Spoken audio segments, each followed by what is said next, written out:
Sidhartha Dash, or Sid Dash from Chartis Research, and today we're going to talk about the trilemma of energy market restructuring and we'll look at some practitioners' perspectives.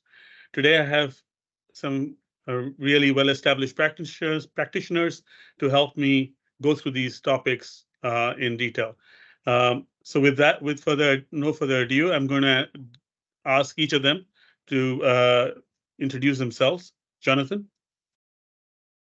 Hi there, I'm Jonathan Cohen. I'm a partner at the international law firm Howard Kennedy and head of the clean energy sector, and I advise all market participants in that particular sector, including sponsors, equity investors, project sponsors, governments, large industrials on the financing, development and operation of clean energy projects globally. It's been a lot of change over the last sort of 18 to 24 months as we transition to the low carbon economy, and we're seeing lots of new financing structures, business models and contractual structures. Thank you. Eugene? Hi, my name's Chow. I'm an investment principal with Clean Energy Ventures. Clean Energy Ventures is a venture capital fund that's focused on climate and clean energy transition technologies. So we invest in early stage technologies, usually in companies that are in the seed and Series A stage. So that's companies with maybe 2 to 10 people in the team. And we focus exclusively on companies that we believe have the ability to reduce or remove 2.5 gigatons of CO2 equivalent emissions between now and 2050.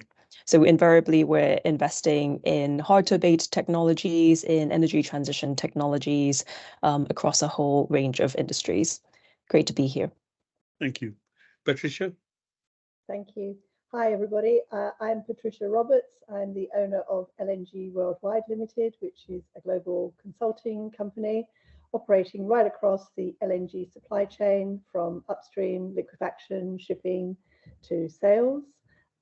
I've been running this company for near on 20 years now, and really helping both buyers and sellers to enter into the LNG market, to adapt to all the modernization and the challenges. And believe me, there are lots of challenges, but we are, I think, in an industry that is seeing itself, as Sid said, as a transition fuel. So I'd be interested to talk to you about that. So thank you. And with that, let's dive in. So the first thing is, I mean, there's a whole range of technologies and possibilities in this as we approach the energy transition, and it's not always clear which ones will play when. I mean, what is the exact sequence? What is the evolution? So how do we introduce new technologies? What is the appropriate financing approaches given the uncertainty and so on? Perhaps if we start with you, Eugene. Sure. So we're focused really on the earlier stage role of the company. So I think typically when we think about the energy industry, we're thinking about multi-billion-dollar projects and large infrastructure deployments. Where Clean Energy Ventures is focused is much more on the early stage technology development, where we have venture capital investments in really quite early stage companies that are developing hopefully what we consider to be breakthrough technologies. So that takes your typical equity financing structure. So we invest pure equity at that stage of a company. But obviously, as the companies grow and progress, they'll move through different types of capital structures, almost indefinitely bringing on more debt as they progress through the stages, and then looking at infrastructure financing at a much later and larger stage. Clearly, there is a role for a variety of financiers in this space. You need venture capitalists, and obviously you need people who do more late stage. Jonathan, what about your perspectives on this? Yeah, it's a really interesting question, and I think we're seeing lots of new technologies, EVs, battery storage, hydrogen, and really one of the main things that we are often asked is, what is the financing package, but also is that bankable? And to use a technology that we're seeing a lot of at the moment is energy storage or battery storage. And given the different characteristics of that technology, there's different revenue streams, different technical constraints, grid constraints to the system. We're actually seeing that those challenges often predicates or base what the financing mechanisms look like. And typically for clean energy projects, we see non-recourse SPV project financing, and that's really the primary financing method we see. But there's lots of challenges at the moment, and it's ensuring that the suite of documents, the package is bankable. Will stand up to lender scrutiny as the technology advances rapidly. So I think that's also one of the challenges, to ensure that the package, the financing package, is flexible to keep in line with technology advancements as well. Right. And sort of pivoting a little bit from there to, the issue about how do we risk manage the entry of these technologies into the markets, because there is an existing market. Equally, there's an existing operational structure. There's a grid that needs to be managed and possibly hugely expanded. So how do we risk manage the introduction of some of these technologies, whether it's batteries or renewables or anything else into this, because that has a significant impact on the operating infrastructure as well as the market structure, if you will. Jonathan? Yeah, it again, another good question, and one we see that when you have these new technologies, the first thing we often look at is whether the policy or the regulatory landscape, the framework, has been designed with those new technologies in mind, and often it hasn't. I'm speaking from the UK perspective, but the system here was designed with large coal-fired power stations, and so when you're trying to shoehorn, if you like, batteries or hydrogen or EVs into that regulatory policy landscape, it's quite difficult because, for example, what is the battery? Is it generation? Is it demand? So I think the first thing is, to ensure that the policy or the regulatory framework is fit for purpose, is modern. The other big issue that we see is grid constraints. This over deployment, deployment of mass deployments of renewables and new technology has a bearing on the grid, and so we're seeing lots of work being done. How can we minimize grid constraints, or the time taken for a project to be able to connect to the grid? Because at the moment it can be a number of years, and that has an implication for things like financing and the project development. So I'd say it's a number of things. It's ensuring the policy regulatory framework is fit for purpose. The grid system is again fit for purpose, and ensuring that the new technology is bankable from a financing perspective and a technical perspective. I mean, just to follow up a little point that you made about the regulatory framework being fit for purpose, how do you ensure that? I mean, do we need new regulators? Do we need a super new integrated regulator that cuts across different streams, or do you probably need more academicians in the regulatory framework to think about market structure and so on? I mean, what do you think will enable the regulatory framework to be more closely linked? More practitioners, more market academicians, new structure?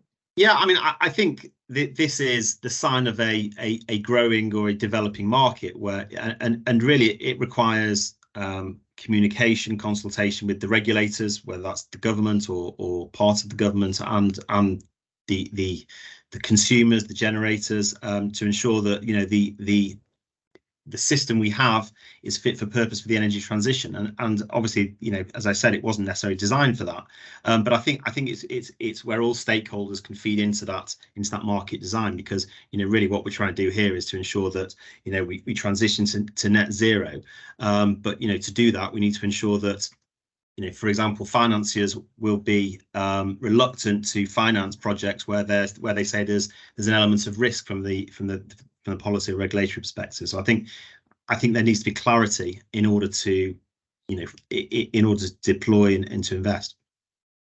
And perhaps if I can, lend a different perspective with regards to earlier stage companies that we work with. I think one of the, questions that you had, Sid, was how do we how do we de-risk the process of introducing new technologies? The way our portfolio companies typically manage this is by starting with small-scale trials with utilities or energy companies, and that's typically the go-to market approach. It's often very time-consuming for startups, obviously, with utilities having a very low risk tolerance, with a lot of pilots taking a long time to sign and so on. Your sales cycle could look like a year or more in many instances. But the idea for the utilities anyway, and prior to my role at Clean Energy Ventures, I worked as a corporate venture capital investor in E.ON as well. So the approach really is to start with trials, understand what the impact is, collect the data, understand the impact on the various stakeholders, and then to scale up the deployments from there. But obviously that's for the introduction of a new technology at a fairly early stage. I think Jonathan mentioned also the impacts of grid constraints, and we certainly agree that's a significant factor in the deployment and the energy transition process. To perhaps land a different perspective on how technology can be part of that solution rather than just the requirement to build additional grid infrastructure is one of our portfolio companies called Line Vision, and they are looking to deploy dynamic line ratings that effectively increase the capacity of transmission lines by up to 40% using a non-contact LiDAR sensor approach and advanced analytics. So if we think about our traditional grid infrastructure, we usually think of a fixed capacity, but there is additional capacity that could be introduced in the system if we had better information and better data on the grid system. So those kind of solutions. Sorry, go on. Sorry, no, go ahead. Sorry. So those are just examples of solutions that we think could be, pretty interesting as we make this transition. No doubt about it, we absolutely need more transmission infrastructure to be deployed, especially in countries like the US where I'm based. But there are some other alternative solutions that can provide some solutions in the short term as well. And do you think there are things that regulators can do to make this process easier, in the sense as some kind of pre-validation, or some kind of, like we saw in some of the fintechs, the idea of a special area or a closed off sandbox where some of these experiments could take place. Do you see that as possibilities or mechanisms which could reduce some of the risk? Yeah, absolutely. And I think that's an important part of the innovation infrastructure. Prior to my roles in venture capital, I worked with an early stage startup based in the UK as well. And we were working closely with Ofgem in one of their sandbox projects to enable and to discover what things like peer-to-peer energy trading might look like for the energy grid. So certainly agree, Sid, that would be an important feature of the ecosystem. I think it's really quite important that we have the ability to explore and see what the effects and impacts are on the grid without having to spend years going through regulatory changes or policy reviews. I think that's a very valid point, and because the ability to introduce new technology is going to be absolutely critical, and to introduce it with the least disruption to existing infrastructure. So that actually brings me to a transition fuel, or a potential or a possibility of something that eases the transition. And everyone's been talking about LNG as a possibility of as something that will ease the transition, but that raises a lot of questions. It raises the question is, how do you finance it now? What is happening in this market, and how will people finance something which you're expected to transition out? I mean, so what are the challenges there? So, Patricia, over to you in terms of where are we with the LNG markets today, and how do you handle some of these challenges? Thank you. Well, our trilemma, I guess, is that we have to be affordable, we have to be abundant, and we have to be clean. And we really do have to be all three of those to give ourselves the right to be a long-term transition fuel. And for us, I think the abundance is there. We know that there are sort of proven reserves all around the world which we can convert into LNG. The affordability aspect is all about using technology to try to keep those cost stacks as low as we possibly can. And the cleanliness factor is all about cleaning up our own act in the LNG supply chain. If we look at all of the emissions in the supply chain, you've got 75% of them which are produced on combustion, which means 25% of them are produced from production, liquefaction, transmission, shipping, etc. So the focus for us, I think, is to say that we need to qualify ourselves as absolutely the cleanest fit-for-purpose fossil fuel over the transition period. And lots is going on in that area. 2022 was a tough year. It was all about security of supply when Russian pipeline gas was cut off quite dramatically. And some say that quite a lot of decarbonisation initiatives were sort of put in suspense with the pragmatism of just saying we have to just generate as much supply from the existing facilities as we can. But progressively, that decarbonisation agenda is going to become very, very significant to all new projects that are looking for financing. It will not be possible to finance projects where there is no sort of clear sort of reduction in either methane emissions or CO2 emissions. And you see a suite of maybe about 20 projects which all have their specific decarbonisation targets. That helps with finance for sure, but there is this big issue which I have never seen before in LNG in the 20 so years I've worked in it, and that is that these energy transition pathways to the future are so different for different countries. So some countries will be accelerating quickly out of all fossil fuels, whereas others really do see LNG as a transition fuel to 2050 and beyond.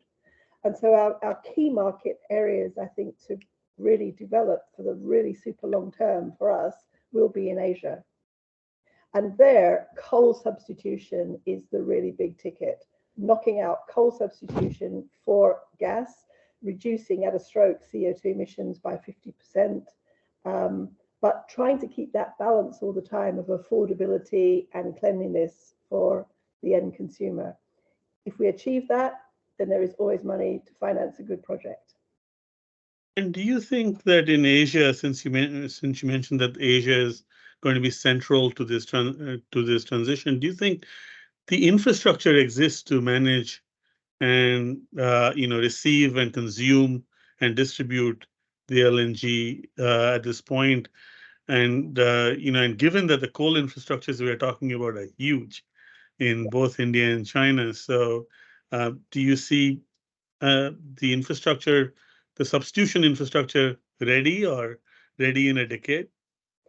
I see two markets that you mentioned, which are really pivotal to the future, China and India, both working in a very different business model. China very much driven by central government policy, and that central government policy will be determined by the time at which they feel they want to make that move into LNG, because LNG abundance and security of supply is there. And as soon as they see a lot more projects all coming to market by the mid-2020s, because they're all being constructed at the moment, I think it will give the Chinese government a confidence to say, we can now switch reliably into LNG. So we do see very bullish demand outlook for gas overall in China and within that LNG.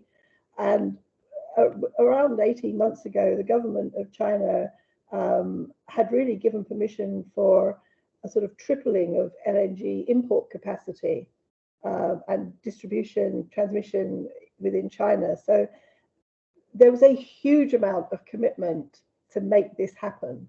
In India, it's not quite as controlled and as focused as that, but yet there is still the demand there, and longer term also in Pakistan, Bangladesh. The whole Indian subcontinent is an area where they should be switching from 50 to 60% coal in their energy mix, right the way down, to sort of suppress that ASAP and move to gas.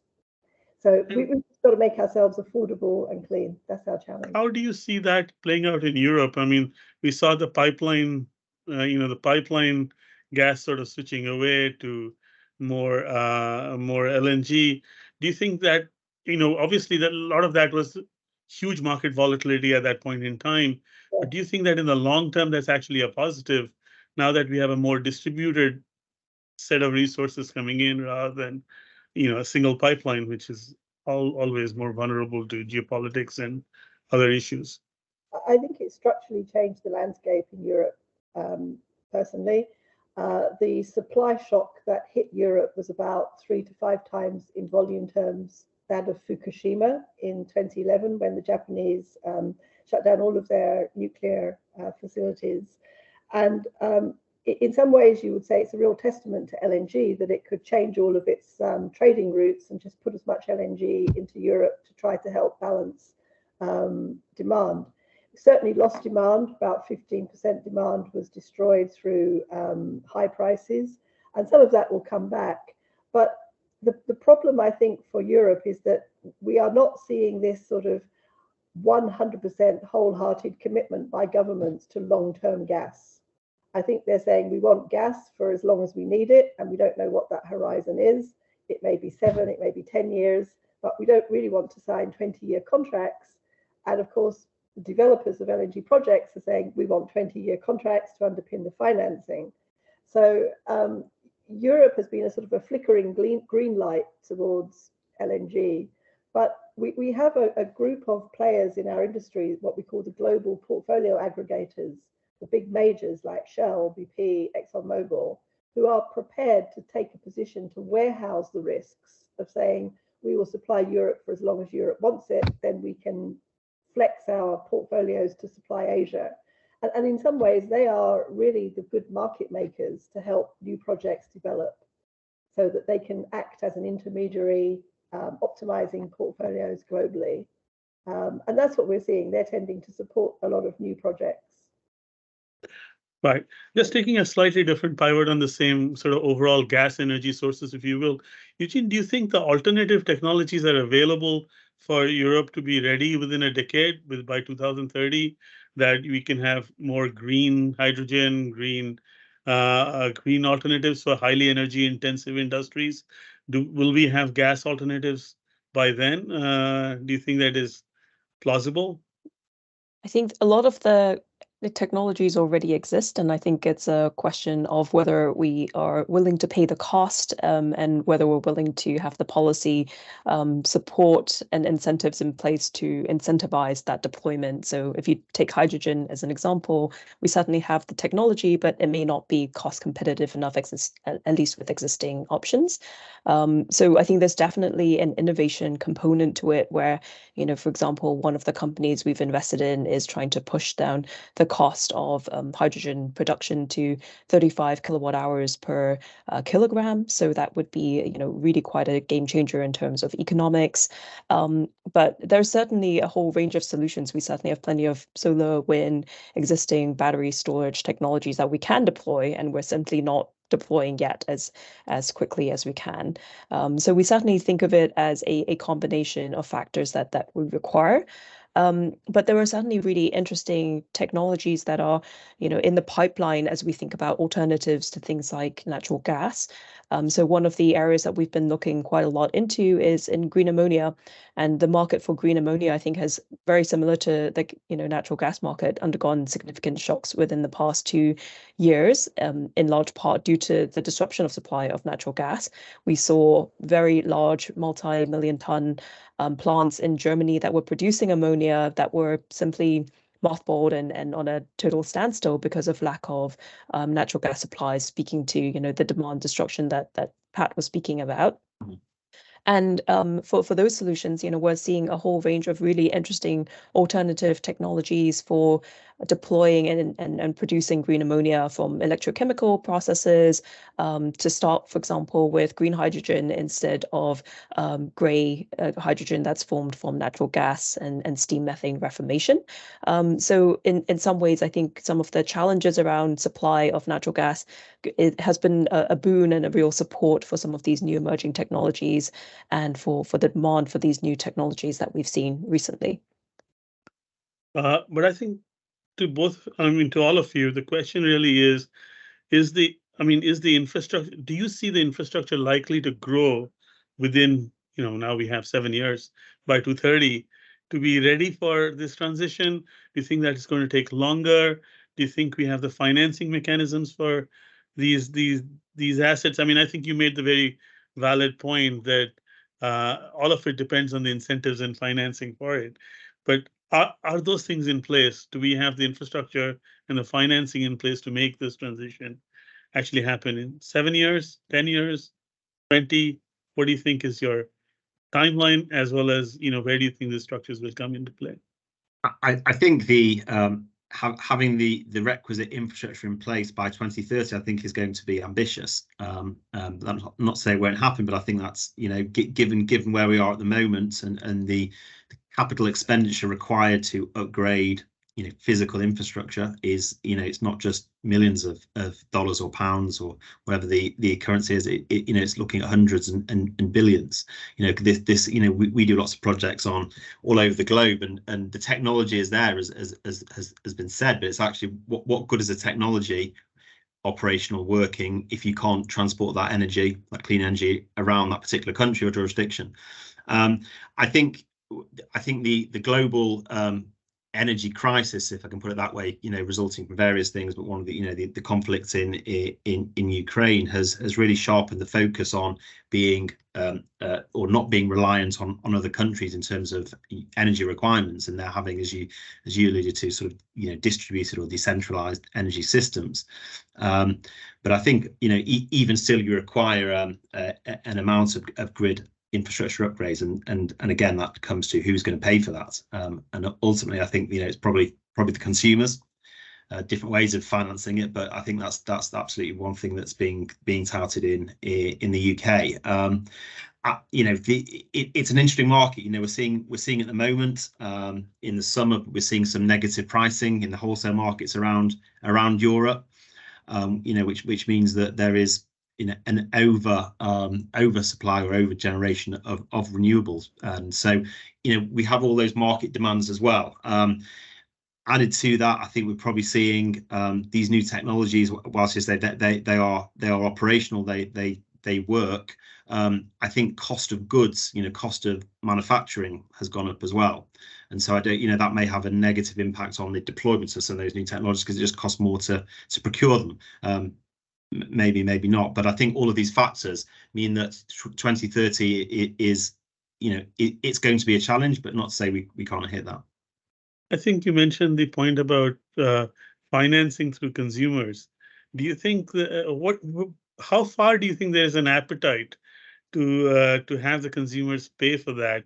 I mean, in the sense, will they pay 100% more? Will they pay 200% more? Will they flat out at 25%? Yeah, it's a political socio-economic question almost. And I mean, no consumers would want to pay more. Well, interestingly though, the bills that consumers pay are typically split into a fixed charges, so for the infrastructure, and then the floating or variable charges, the cost of the unit of the energy. I think we're seeing in the UK anyway, and I suspect other countries as we transition, that actually those fixed charges will be going up. And as the market stabilizes, maybe those unit charges, those variable charges will become more consistent. But I think the fixed charge element of any consumer bill will probably increase. Eugene, Patricia? I think to the question of whether or not, consumers are willing to pay more, I think, as Jonathan said, they're never willing to pay more. But as we saw just over the past year, the reality is that a lot of households have been paying a huge amount more for their bills. So I think the reality is that it is a volatile time. I think there are, to Jonathan's point about having negative pricing during some times, in the past year, I think that really points to the opportunity that is in place, and the amount of energy that we are generating that is going to waste because we don't either have the policy mechanisms, the financial mechanisms, or the infrastructure, the energy infrastructure mechanisms in place to actually harness a lot of that energy that we are currently producing. So if, for example, we had better storage technologies, then we could certainly store that excess energy and use it at a time where we are lower in terms of energy production. And similarly, if we had the price mechanisms in place to really incentivize people to use energy at those times or to reduce their energy at times of peak demand or consumption, then that again would help to support that process.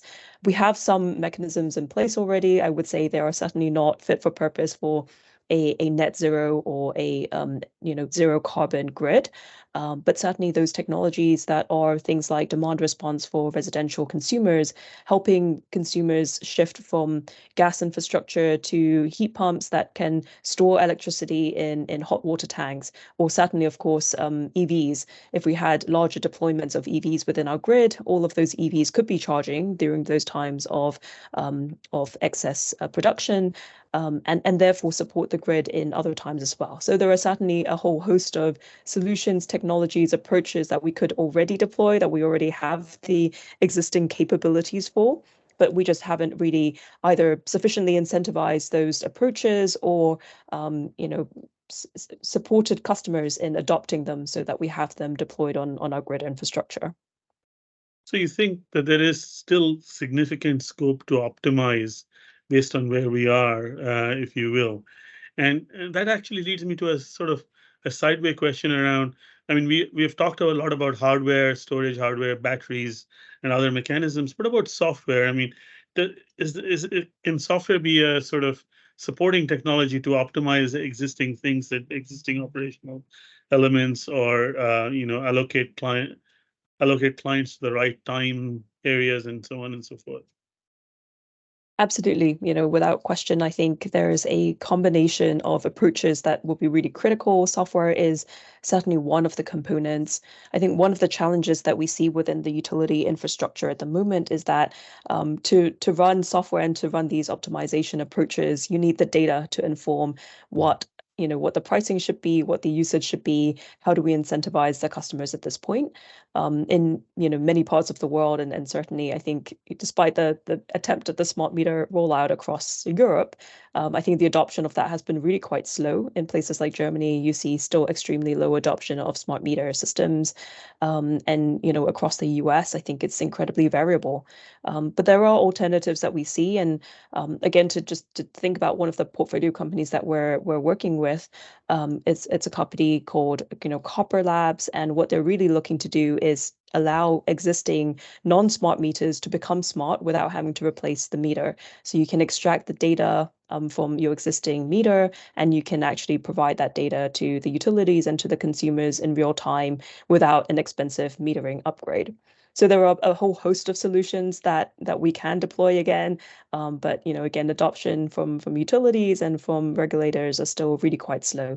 I think software is critical, but I think one of the challenges that we've seen within the energy transition is that we're often looking at infrastructure that was deployed in the 1960s, 1970s, 1980s, where we didn't really have that kind of data capabilities, and we weren't producing the types of data that we currently require for optimization. Yeah, and just to add to that, one of the structures we're seeing emerging is this vehicle to grid structure, whereby you have all these electric vehicles around a country, and whether they could, at times when they are not being used, could they discharge electricity to the grid, and therefore, as was mentioned, help with security of supply issues or grid issues, and those sorts of structures are very reliant on IT.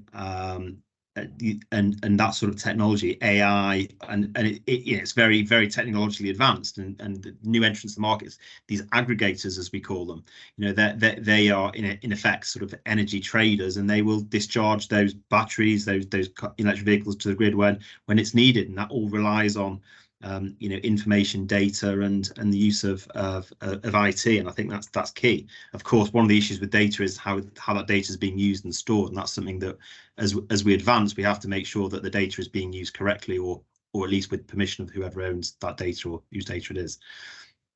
No, of course, privacy and security challenges will become central as software sneaks into more parts of the energy infrastructure. With that, I just wanted to sort of, my final question for all is, now in this transition period, is things like the market volatility we saw a year ago, is that baked in?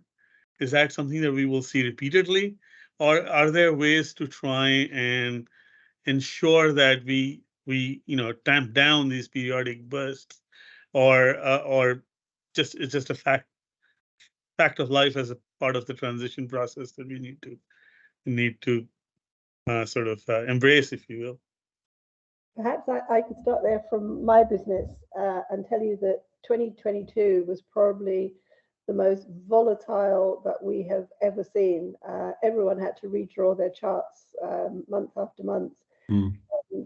Things happened that you couldn't envisage, not just high spot prices, but sort of lack of liquidity, markets that were truly broken, where it wasn't possible, for sort of people to come into the spot market easily and buy gas, and countries sort of failing to meet any of their sort of ET targets, and pragmatically saying, well, for energy security purposes, we're reverting to coal. So 2022 was a profound disruptor, and what may come out of that actually is, in some ways, pragmatism, that the bigger companies get bigger, that buyers who thought they could play the spot market and enjoy commoditization and lots of risk management of different price indexes, they go back to their roots and they say, well, do you know, I want to buy steady, reliable supply because supply security is paramount. And what we're tending to see, I think, is over 50 million tons of new long-term contracts being signed, companies coming out and saying, I want to have a reliable partner who I can buy gas from for the next 15 years or so. That is music to the ears of the developers. They want to hear that type of response from buyers. And so I think that's what we're seeing. But you cannot discount the fact that we're going to be on a bumpy ride. It will be volatile. Who knows, what is going to happen next? But supply security cannot be taken for granted. I think I tend to push back against, the view that the volatility in the past year was due to the energy transition. I think, the reality that we saw is that, the large increases in prices were actually due to political and geopolitical situations with Ukraine and Russia, and the fact that we weren't looking to use Russian gas anymore. And that was really the primary cause for all the price strikes.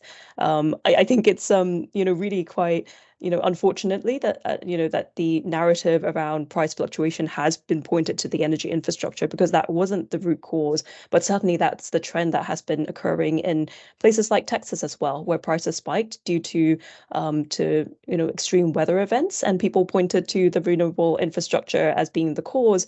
Whereas in reality, as people dug into the situation, it was actually the freezing of gas pipelines that caused disruption of supply to many of the gas plants. So would certainly encourage us all to kind of think about our framing of the challenges, and not point to renewable infrastructure as the cause of the challenges with the prices in the recent years. Jonathan, your closing. Yeah, I agree with all that. I suppose we should look at it from also a non-energy perspective, and we've seen over the last year or year and a half, some of my large industrial clients have their energy costs have doubled, and it means that their operations are really at risk in terms of going insolvent, it's ceasing the business. And I think that from a global economic perspective, that's obviously not sustainable. So I think we need to be mindful of both the energy transition and working towards that, but also assisting consumers, whether that's the domestic consumers or industrial commercials. Right. So with that, actually, we come to a close. We've covered a broad range of areas. We've looked at structural changes required in the regulatory environment, potential sandboxes to enable new technologies to come in quickly, role of software and the challenges they face, lack of data. We've also looked at a potential transition buffer, i.e. LNG, and we've also seen that some of the potential changes that would allow some of this to be more easily financed, i.e. longer term contracts, and obviously some of the trade-offs you have between spot versus longer term deals and committing to long-term futures out there. We've also seen some of the geographical differences that this is likely to play out in. So I think all we can conclude is there is going to be a long, complex ride that we can see, considerable regulatory changes required, and financing architecture perhaps needs rethinking, and or at least some dethinking, not necessarily rethinking. With that, thank you all. Thank you, Jonathan. Thank you, Eugene. Thank you, Patricia. Thank you. And we come Thank to a you all. close. Thank you. Thank you.